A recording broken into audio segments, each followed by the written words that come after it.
Hello students, जैसे कि आप सभी को पता है कि अपने री थर्ड ग्रेड मेंस के एग्जाम फॉर्म स्टार्ट हो चुके हैं लेवल 1 और लेवल 2 दोनों के लिए ही, सामान्य शिक्षा विभाग के भी और संस्कृत शिक्षा विभाग के भी। तो देखो, जिन्होंने स्पेशल से अपनी बीएसटीसी या स्पेशल बीएड की हुई है उनके पद यहाँ पर नहीं आए हैं। ये नॉर्मल वालों के लिए हैं जिन्होंने नॉर्मल बीएसटीसी और नॉर्मल बीएड की हुई है।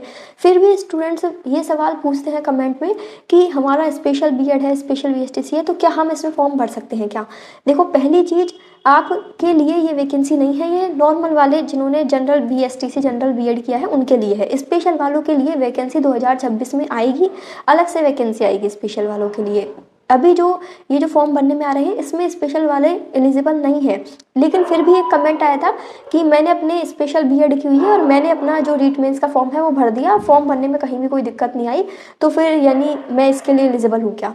देखो, आप फॉर्म भर दोगे, आप भले ही उसमें अपनी जो स्पेशल बीएड वाली डिग्री लगा के और उसकी मार्कशीट डाल के फॉर्म भर भी दोगे तो क्या होगा उससे। फाइनल जब आपने एग्जाम क्लियर भी कर लिया तो डॉक्यूमेंट वेरिफिकेशन के टाइम पे तो सारी डिग्रियां चेक होती है ना कि किसने स्पेशल किया है, किसने जनरल किया है। तो ये चीज़ आप खुद, इतना दिमाग तो खुद आप लगाइए कि आप जिस एग्ज़ाम के लिए फॉर्म भर रहे हैं उस एग्ज़ाम की एलिजिबिलिटी, नोटिफिकेशन के अंदर एलिजिबिलिटी लिखी हुई है सारी कि लेवल 2 में कौन कौन फॉर्म भर सकता है, लेवल 1 में कौन कौन फॉर्म भर सकता है।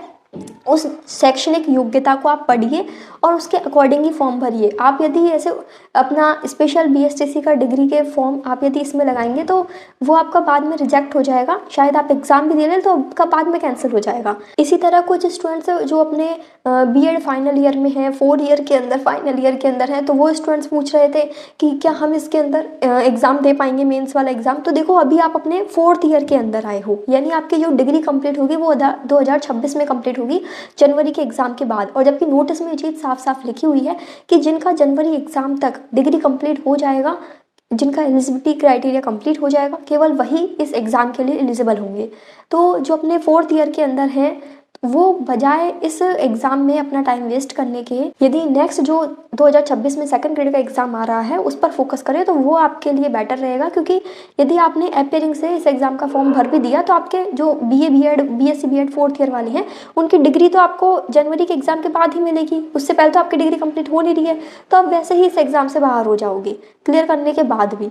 इसलिए आप अपना जो नोटिस है, जो 3rd ग्रेड का नोटिस है, वो उसको अच्छे से पढ़ो, एक एक पॉइंट उसमें देखो। पूरा नोटिस का जो पीडीएफ है वो मैंने टेलीग्राम चैनल पे डाला हुआ है, वहाँ से आप उसको पढ़िए और अपनी एलिजिबिलिटी चेक करिए कि आप उस फॉर्म को भर सकते हैं या नहीं।